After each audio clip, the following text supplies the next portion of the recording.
तो 2 बार इन्होंने चोरी की, पहली बार 25 पैसे, दूसरी बार 1 रुपये। ले जाकर भोला को दिया, तो दूसरी बार भी उसने 1 रुपये चोरी करके भोला को दिया और बोला, देख भोला, किसी को मालूम ना होने पाए, अच्छी अच्छी 2 रस्सियां मंगा दे, 1 रस्सी ओछी पड़ेगी, ओछी मतलब अगर 1 रस्सी अगर छोटी पड़ेगी तो दूसरी रस्सी को उसके साथ जोड़कर वो काकी के पास भेजेंगे। जवाहर भैया से मैं एक कागज पर काकी लिखवा रखूंगा। वो कहता है कि तुम रस्सी मंगवा दो, अगर 1 छोटी पड़ गई तो दूसरी उसके साथ जोड़ देंगे, और जब तक तुम रस्सी लेकर आओगे तब तक मैं जवाहर भैया से, जवाहर पढ़ा लिखा है, भैया है, उससे मैं पतंग पर एक कागज पर, मतलब वो बाद में अटैच कर देंगे, कागज पर काकी लिखवा रखूंगा। नाम की चीट रहेगी तो पतंग उन्हीं के पास पहुंच जाएगी। अपने तरफ से श्यामू वह पूरा काम करता है जिससे काकी वापस आ जाए। उसे लगता है कि अगर मैं लिखा हुआ पतंग भेजूंगा तो यह सीधे काकी को मिलेगा, किसी अन्य व्यक्ति को नहीं, तो पतंग उन्हीं के पास पहुंच जाएगी।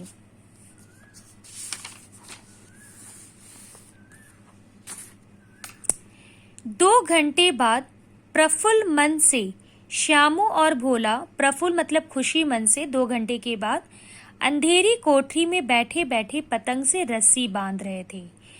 दोनों अंधेरी की कोठरी में इसलिए काम कर रहे हैं कि घर के किसी अन्य सदस्य को इसकी जानकारी न लगे। यह काम सिर्फ भोला और श्यामू छिप कर करना चाहते थे, और दोनों खुश हो गए कि अब मोटी रस्सी भी आ गई। रस्सी भी 2 आई कि अगर छोटी पड़े तो उन्हें बांध दिया जाएगा। इधर उन्होंने भैया से काकी भी लिखवा लिया था। अब दोनों खुशी खुशी अंधेरे कोठरी में काम कर रहे थे। अकस्मात, ये अंडरलाइन कीजिए, ये लाइन बहुत इंपॉर्टेंट है। अकस्मात का अर्थ होता है अचानक। देखिए, शुभ कार्य वह होता है जो इंसान खुशी खुशी करता है। शुभ कार्य में विघ्न की तरह, विघ्न मतलब बाधा की तरह, उग्र रूप मतलब गुस्से में धारण किए हुए विश्वेश्वर वहां आ घुसे। अब दोनों बहुत अच्छा काम कर रहे थे, इसी काम को यहाँ शुभ कार्य कहा गया है। इस शुभ कार्य में बाधा बनकर विश्वेश्वर गुस्से में जब कमरे में घुसते हैं, भोला और रामू को धमका कर बोले, तुमने हमारे कोट से रुपए निकाला है। भोला बेचारा डर गया और डर के मारे उसने सारी बातें बोल दी। क्या बोला? सक पकाकर मतलब सक पकाकर मतलब होता है डर के मारे, एक ही डांट में मुखबिर हो गया। मुखबिर का अर्थ होता है मतलब उसने सारी बातें अपने मुंह से बोल दी। श्यामू भैया ने रस्सी और पतंग मंगाने के लिए निकाला था। क्या बता दिया कि मतलब हाँ, ये पैसे श्यामू ने पतंग मंगाने के लिए निकाले थे। पर विश्वेश्वर को यह नहीं पता था कि श्यामू का इरादा क्या था। उसे ऐसा लग रहा था कि उसके बेटे ने चोरी की, उसे डांटना चाहिए, और चोरी भी इसलिए की कि वह सिर्फ पतंग के लिए।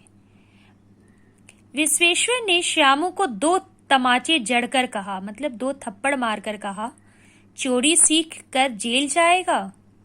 अच्छा, तुझे आज अच्छी तरह समझाता हूं। यह कहकर फिर तमाचे जड़े। 2 थप्पड़ मारते हैं पिता, कहते हैं कि तुम चोरी सीखोगे और अब जेल जाओगे, क्योंकि छोटे बच्चे जो सीखते हैं बड़े होकर वही आगे काम आता है। और कान मलने के बाद पतंग फाड़ डाली। फिर ये बात कह के फिर थप्पड़ मारा और कान पकड़ के ऐसे ऐठा और पतंग जो था उसे फाड़ दिया। अब रस्सी की ओर देखकर कहा, ये किसने मंगाई? अब भोला देखिए क्या कहता है। भोला ने कहा, इन्होंने मंगाई थी। इन्होंने मतलब श्यामू ने। कहते थे इनसे पतंग तान कर काकी को राम के यहां से नीचे उतारेंगे। विश्वेश्वर हतबुद्धि होकर, अंडरलाइन कीजिए, ये बहुत इंपॉर्टेंट लाइन है। विश्वेश्वर हतबुद्धि होकर वहीं खड़े रह गए। हतबुद्धि का अर्थ होता है मतलब कुछ सोच पाने की अवस्था उनकी नहीं थी। अब उन्हें कुछ समझ नहीं आ रहा था कि उन्होंने जो किया वो सही किया या गलत किया। वो एकदम स्टैचू की तरह खड़े हो गए। उन्होंने फटी हुई पतंग उठाकर देखी उस पर चिपके हुए कागज पर लिखा हुआ था काकी। देखिए, जवाहर भैया से जो कागज पे श्यामू ने लिखवाया था काकी, उसको पतंग पर उसने चिपका दिया था।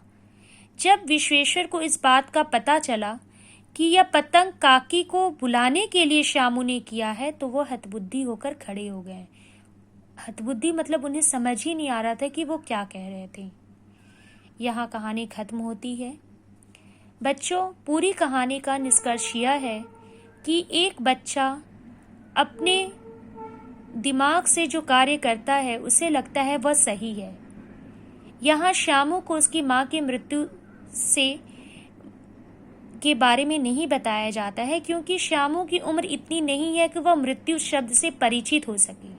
वह यह जान सके कि मृत्यु जीवन में आना ही है, और जिस इंसान की मृत्यु हो जाती है वो कुछ भी कर ले, लाख प्रयास कर ले, वो वापस नहीं आ सकते।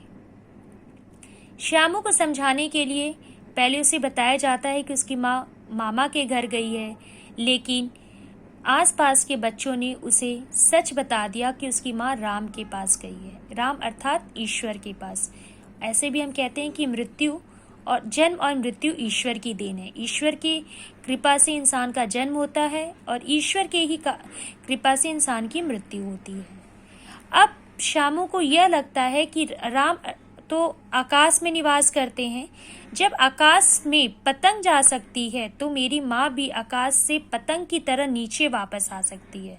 जिस प्रकार पतंग ऊपर जाता है और रस्सी खींचने से नीचे आता है, उसी प्रकार मेरी माँ रस्सी के माध्यम से ऊपर से नीचे आ सकती है। हम नीचे रस्सी से उन्हें खींचकर अपने पास बुला सकते हैं।